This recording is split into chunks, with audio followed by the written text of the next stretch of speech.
नमस्कार, बुलेटिन में आपका स्वागत है और मैं हूं आपके साथ रितेश कुमार गौतम। और वक्त हो चला है अपना प्रदेश उत्तर प्रदेश का।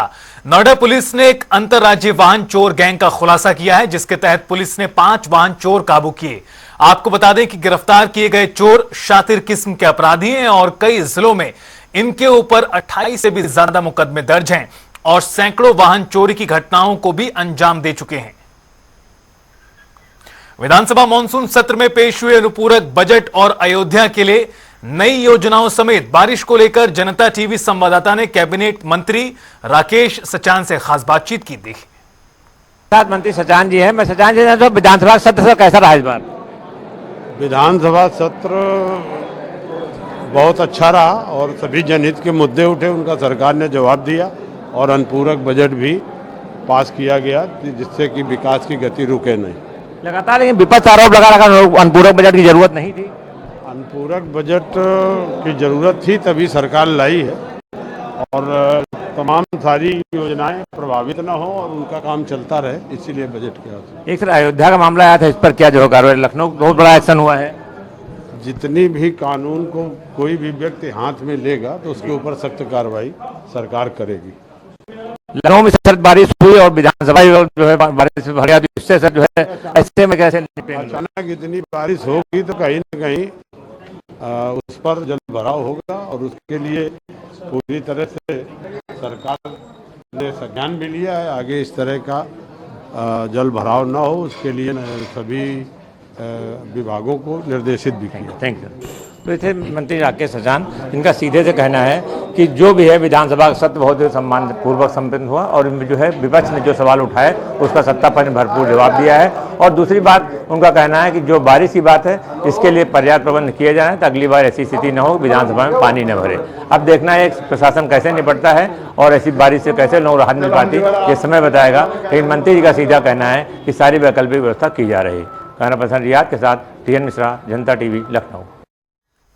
यूपी विधानसभा के मॉनसून सत्र का आज चौथा दिन रहा, जहां विधानसभा सत्र में कई विधेयकों पर मोहर भी लगी। साथ ही नजूल संपत्ति और धर्मांतरण पर सख्त कानून भी बने। इसको लेकर जनता टीवी ने कैबिनेट मंत्री अनिल राजभर से खास बातचीत की और क्या कुछ कहा उन्होंने, आइए आपको सुनाते हैं। उत्तर प्रदेश सरकार में मंत्री अनिल राजभर जी हमारे साथ हैं। आज सदन का चौथा दिन था और सदन संपन्न भी हो गया है। अनिल जी, कई इस तरह के विधायक पेश हुए, क्योंकि चाहे लव जिहाद का मामला हो फिर नजूल भूमि हो, कई तरह के विधेयक रखे गए थे पटल में। बिल्कुल, उत्तर प्रदेश की सरकार ने इस मानसून सत्र में कई इतिहास बनाया है और देश के सामने मैं समझता हूं कि उदाहरण प्रस्तुत किया है। और जो फैसले सरकार ने किए हैं, जो विधेयक हम लेकर आए हैं, आप देखेंगे आने वाले समय में दूसरे प्रदेशों में उत्तर प्रदेश की सरकार के इन फैसलों का अनुसरण होगा। देश के दूसरे सरकारें भी उत्तर प्रदेश की सरकार के फैसले और बताए गए रास्ते पर चलेंगी और ये बहुत अनिवार्य था। चाहे पेपर लीक से जुड़ा हुआ मामला हो, चाहे लफ्ज़ जहाज से जुड़ा हुआ मामला हो, चाहे और जो इम्पोर्टेंट, चाहे हमारे श्रम विभाग, हमारे कारखाना से जुड़ा हुआ विधेयक हो, हमारे जो उच्च शिक्षा विभाग से जुड़ा हुआ जो विधेयक हो, सरकार ने कई कानून बनाने की बात कही है। चारों तरफ उसकी प्रशंसा हो रही है। काफी सार्थक सदन चला है इसमें। विधानमंडल के नेता है आराधना मिश्रा मोना, उन्होंने कहा कि हम नजूल लगाया गया है नजूल भूमि का, इसके खिलाफ हम एक बड़ा आंदोलन करेंगे और ये गरीबों के मकान उजाड़ने का विधेयक है। आंदोलन करना उनका अधिकार, वो आंदोलन करें, लेकिन हम लोगों ने तो हमेशा से प्रतिपक्ष के लोगों से कहा है कि कोई बिल आवे तो पहले पढ़िए उसको ठीक से। और सरकार तो पूरी डेमोक्रेसी देती है, पूरी स्वतंत्रता है। उत्तर प्रदेश के सदन की जो डेमोक्रेसी है उसका सानी देश के अंदर कोई नहीं है। सबको बात कहने का अधिकार है और सबको स्वतंत्रता दी जाती है। सब लोग अपना विचार रखना चाहिए, अपनी बात कहनी चाहिए। तो बिल में आकर धरना देना ये तो समाधान है ही नहीं। अगर बिल में किसी प्रकार की कोई कमी है तो आपको अवसर है, आप हाउस के अंदर अपनी बात को कहिए। सरकार, अगर आप उचित सुझाव दे रहे हैं तो सरकार उस पर संवेदनशीलता के साथ विचार भी करती है। हम विचार करने से मना नहीं कर रहे हैं। आप बेवजह धरना कर रहे हैं सदन में, तो उनको बिल से कोई लेना देना नहीं। सरकार का विरोध करने की जो एक प्रकृति और फैशन है उनका, ये विरोध के लिए विरोध करते हैं। अच्छा, आखिरी सवाल है, मुख्यमंत्री ने आज एक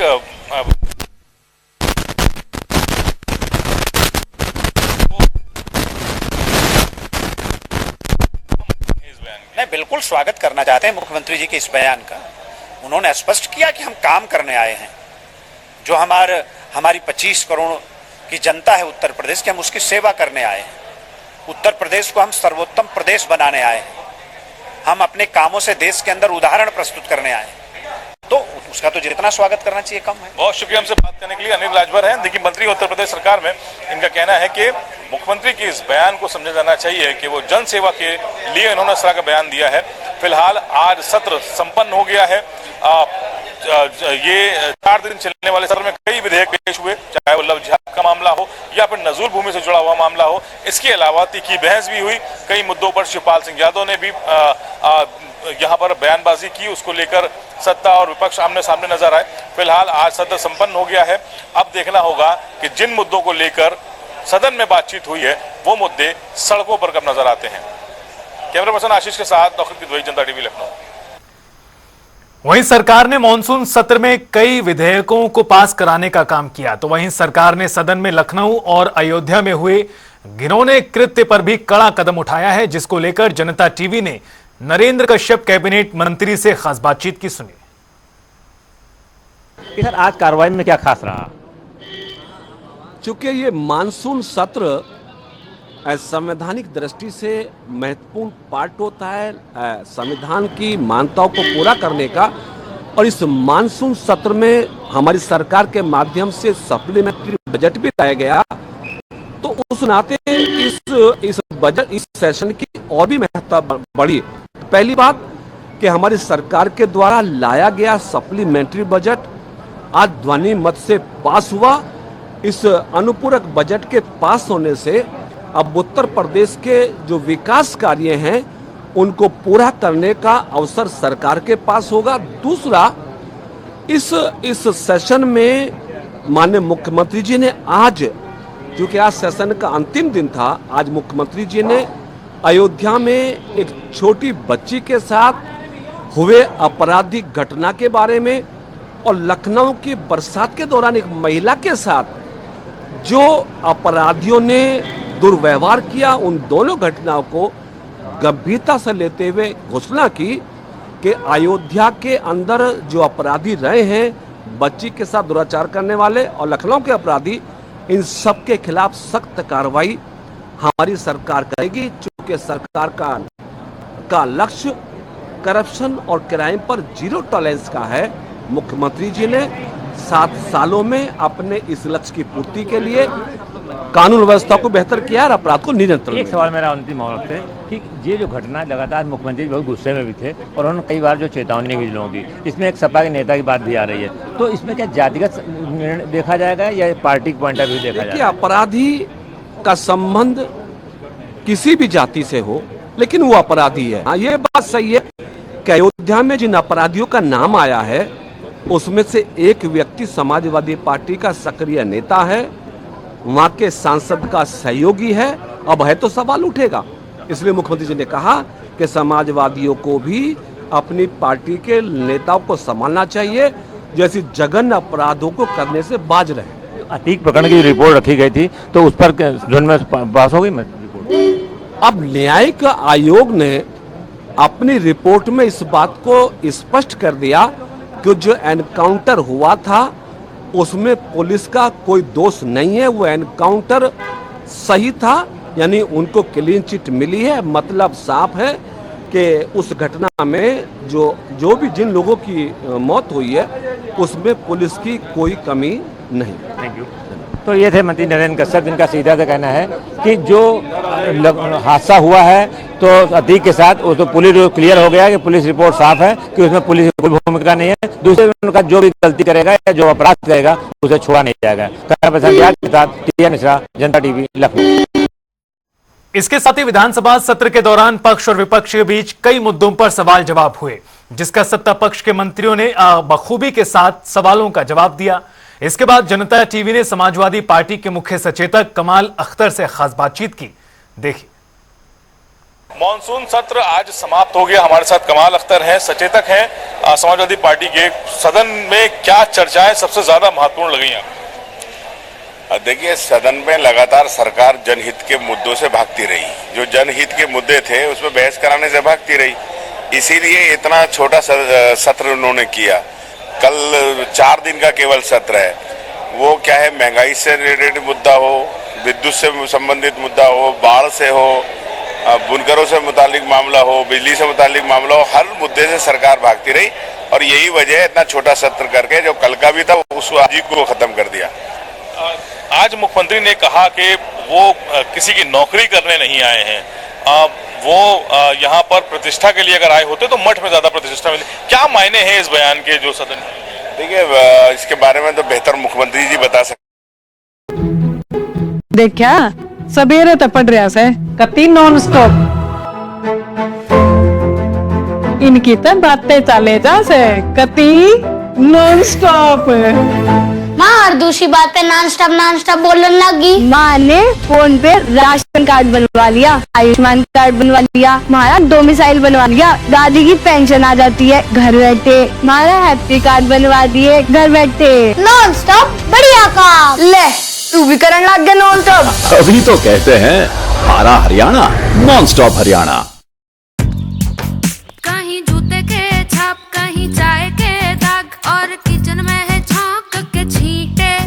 कैसे हटते सिलेंडर के नीचे है लोहे के निशान। सफेद मार्बल को होली का स्नान। इन देसी दागों के लिए साधारण फिनाइल नहीं, पवित्र गौमूत्र से निर्मित पतंजलि गोनाइल अपनाइए। माता भूमि पुत्रो अहं पृथिव्याः, अर्थात ये भूमि हमारी माता है और हम सब इसके पुत्र हैं। इसी भाव का अनुकरणीय उदाहरण है एक पेड़ माँ के नाम अभियान। यशस्वी प्रधानमंत्री श्री नरेंद्र मोदी जी की प्रेरणा से उत्तर प्रदेश में वृक्षारोपण जन अभियान ने ले लिया है जन आंदोलन का स्वरूप। विगत 7 वर्षों में समय समय पर संपन्न हुए वृक्षारोपण से हुआ है 168 करोड़ से अधिक पौधरोपण। इससे बढ़ा है उत्तर प्रदेश के वनावरण का दायरा। माननीय मुख्यमंत्री योगी आदित्यनाथ के परिवर्तनकारी नेतृत्व में पर्यावरण संरक्षण को मिली है नई दिशा। एक्सप्रेसवे, हाईवे के किनारे सर्विस लेन के साथ ही हरित पट्टी में लगाए गए हैं छायादार, फलदार, औषधीय एवं पर्यावरणीय महत्व वाले पौधे। आइए स्वच्छ एवं स्वस्थ पर्यावरण के लिए वृक्षारोपण जन अभियान 2024 में प्रतिभाग लेकर अपनी माँ के नाम जरूर लगाएं एक पेड़। हम सब मिलकर करें ये काम, एक पेड़ लगाएं माँ के नाम। बेहतरीन चाय सबको भाई, गंगा चाय ताजगी भरा जोश, अब इलायची और मसाला फ्लेवर में भी। पीएनबी प्रेशर कुकर है ISI सर्टिफाइड। इसका सिर्फ बेस नहीं, पूरा कुकर ट्राइप्लाई है, यानी मेटल के 3 layer from top to bottom, ताकि बर्तन एक समान गर्म हो। पीएनबी की सुनो, हमेशा हेल्थी चुनो। जॉइंट पेन के लिए डॉक्टर ऑर्थो ऑयल के अमेजिंग रिजल्ट सबको पता है, पर क्या आपको पता है कि पुराने और ज्यादा बिगड़े दर्द के लिए डॉक्टर ऑर्थो ऑयल के साथ साथ डॉक्टर ऑर्थो कैप्सूल्स को भी रेगुलर यूज करना चाहिए। ये कोई टेम्पररी पेन किलर नहीं, आयुर्वेदिक जो है एक तरह से मॉब और क्राउड बना लिया था। और उसके बाद में जो राहगीर थे जो वहां से निकल रहे थे, उनके ऊपर पानी जो है बार बार फेंका गया और उसके बाद में जो मोटरसाइकिल पे जा रहे थे उनकी बाइक्स को रोका गया और उसी के तहत में एक दंपत्ति जा रही थी, उनके साथ में अभद्र व्यवहार वहां पे उन लोगों ने किया था। इसी के अनुक्रम में जो है थाना गोमती नगर के अंदर सुसंगत धाराओं के अंदर मुकदमा पंजीकृत कराया गया। समस्त सीसीटीवी फुटेजेस को अवलोकित किया गया और उसके अलावा जो है 5 टीमों का गठन किया गया और जिसके तहत में 4 अभियुक्तों की गिरफ्तारी अब तक हो चुकी है और इसके अलावा 10 ऐसे अन्य अभियुक्त हैं जिनके नाम और एड्रेस हमारे को पता लग चुके हैं और इसके दौरान जो है अभी हम उनके गिरफ्तारी का प्रयास जारी है और उनकी गिरफ्तारी भी बहुत जल्दी इसमें हो जाएगी। और इसमें जो है इस पूरे घटनाक्रम में लापरवाही बरतने पर SHO गोमती नगर को और चौकी प्रभारी को और समस्त चौकी के जितने भी कर्मचारी थे उनको तत्काल प्रभाव से निलंबित कर दिया गया है और उनके खिलाफ में विभागीय कार्रवाई जो है इनिशिएट कर दी गई है। और इसमें जो है सीनियर लेवल पे जो DCP ईस्ट है और एडिशनल DCP ईस्ट है और ACP गोमती नगर है, उनको तत्काल प्रभाव से वहां से हटा दिया गया है और उनको जो है ट्रांसफर आउट कर दिया गया है। नोएडा पुलिस ने एक अंतर्राज्यीय वाहन चोर गैंग का खुलासा किया है जिसके तहत पुलिस ने 5 वाहन चोर गिरफ्तार किए। आपको बता दें कि ये चोर शातिर तरीके से घटनाओं को अंजाम देते थे।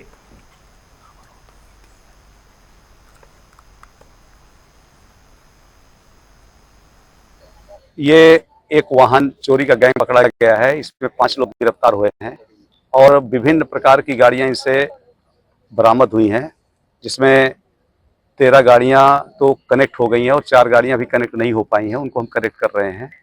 और ये बहुत ही अच्छे तरीके से, मतलब ये एकदम एक्सपर्ट हैं, जो इलेक्ट्रॉनिक लॉक आता है उसको खोल करके और 5 से 10 मिनट में इसकी चाबी बना करके इसको चुरा करके ले जाते हैं। ये चोरी करने का तरीका क्या होता था? पहले रेकी वगैरह करते थे क्या?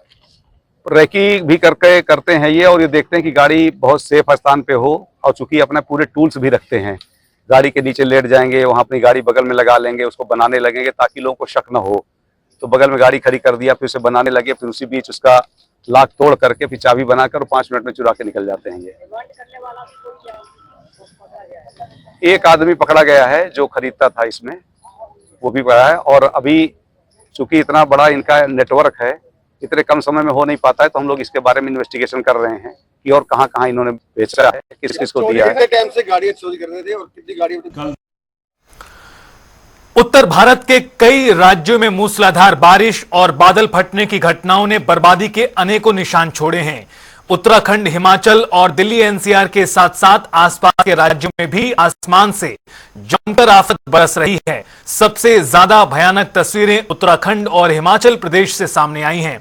बड़े स्तर पर जान माल का भी नुकसान हो रहा है। देखिए रिपोर्ट।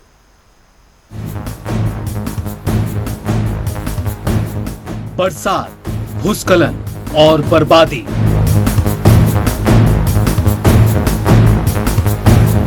बादल फटा, तबाही मची।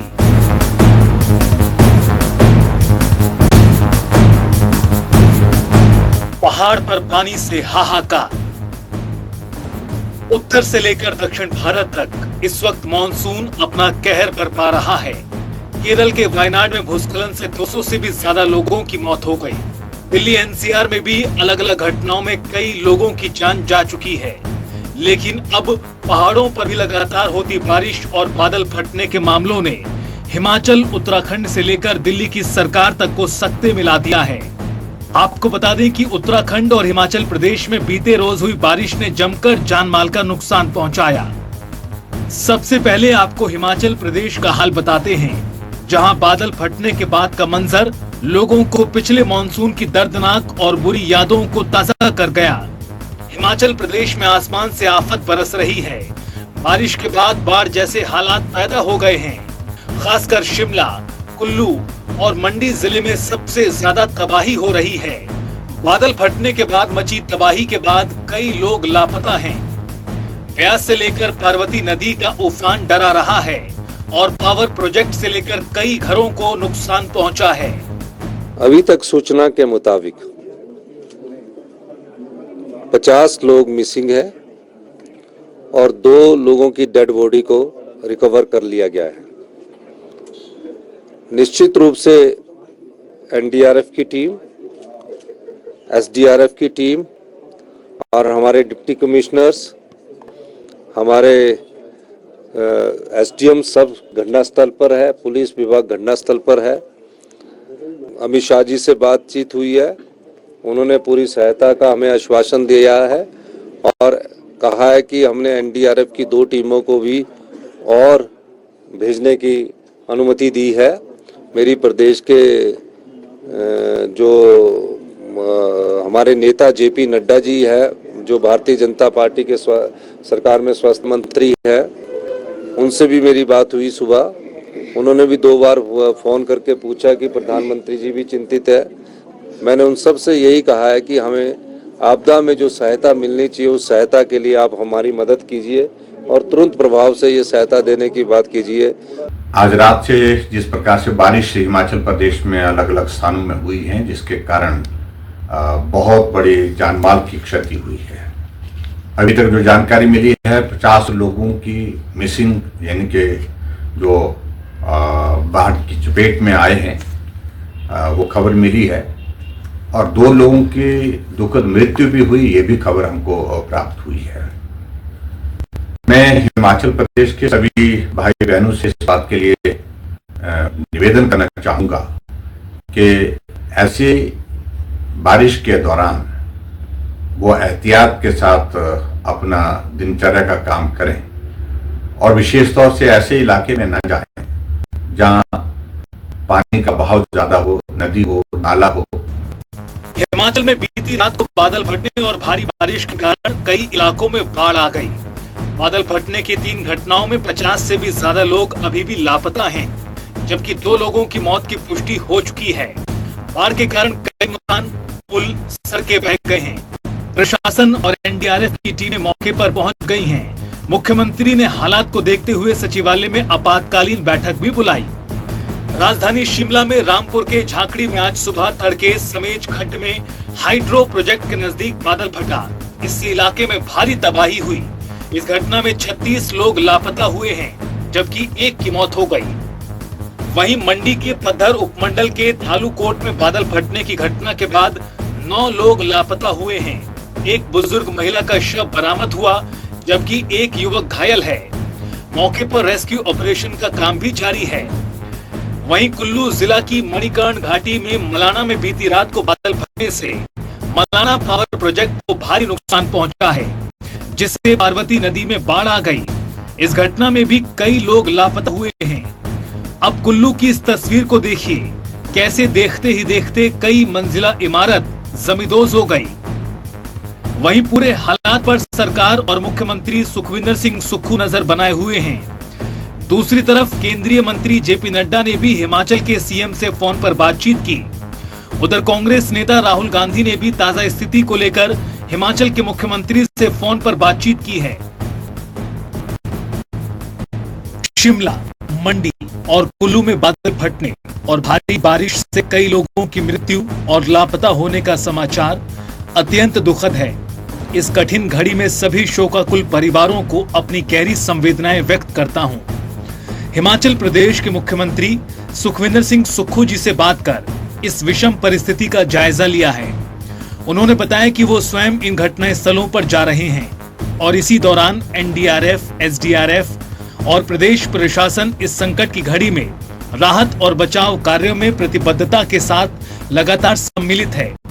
सभी लापता लोगों की जल्द से जल्द खोज की आशा कर रहा हूं। आज हिमाचल प्रदेश के विभिन्न क्षेत्रों में बादल फटने के कारण हुए भारी नुकसान से आम जनजीवन प्रभावित होने का दुखद समाचार मिला। लगातार हो रहे प्राकृतिक आपदाओं के संदर्भ में राज्य के मुख्यमंत्री श्री सुखविंदर सिंह सुक्खू से फोन पर विस्तृत बात कर जानकारी प्राप्त की और आदरणीय प्रधानमंत्री मोदी जी की सरकार की तरफ से हर संभव मदद पहुंचाने का आश्वासन दिया। प्रदेश के नेता प्रतिपक्ष श्री जयराम ठाकुर, भाजपा प्रदेश अध्यक्ष श्री राजीव बिंदल और भाजपा कार्यकर्ताओं से इस संकटपूर्ण समय में प्रदेशवासियों को मदद पहुंचाने की अपील भी की। हिमाचल जैसे ही हालात उत्तराखंड में भी बने हुए हैं। आपको बता दें कि उत्तराखंड में बुधवार दोपहर के बाद से शुरू हुई मूसलाधार बारिश ने पहाड़ से लेकर मैदानी क्षेत्रों तक तबाही का मंजर पैदा कर दिया है। आफत के रूप में बरस रही बारिश ने गढ़वाल और कुमाऊं के विभिन्न क्षेत्रों में जनजीवन को अस्त व्यस्त कर दिया। नदियां उफान पर हैं। लगातार बारिश से 4 धाम यात्रा मार्ग मलबा और पत्थर गिरने से कई जगह अवरुद्ध हो चुका है। इतना ही नहीं, मूसलाधार बारिश से केदारनाथ मार्ग पर करीब 25 मीटर हिस्सा भी बह गया। इसके चलते आवाजाही बिल्कुल ठप हो गई है। उधर सोनप्रयाग में नदी का जलस्तर बढ़ने के बाद सोनप्रयाग और गौरीकुंड को प्रशासन ने एहतियातन खाली करा लिया है। नदी किनारे बने होटल और ढाबे भी खाली करा लिए गए हैं। केदारनाथ मार्ग पर जगह जगह पैदल मार्ग क्षतिग्रस्त हुआ है। इसके चलते यात्रियों को फिलहाल जहां पर हैं सुरक्षित रहने की हिदायत दी गई है। केदारनाथ पैदल यात्रा मार्ग पर भीमबलिया क्षेत्र में बादल फटने से 2 पुल बह गए। पैदल यात्रा मार्ग पूरी तरह से खत्म हो गया।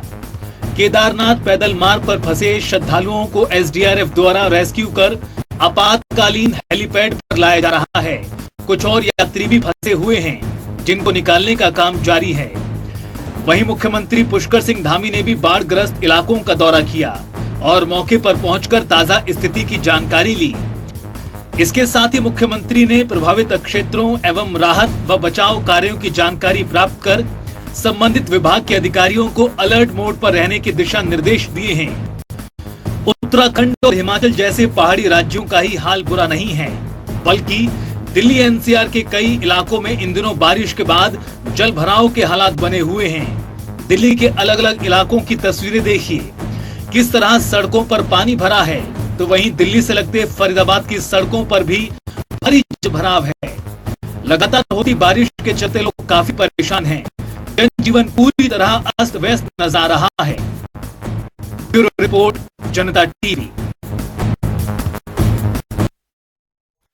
और इसी के साथ फिलहाल इस बुलेटिन में इतना रुकेंगे। छोटे से ब्रेक के लिए फौरन हाजिर होंगे। आप देखते रहिए जनता टीवी।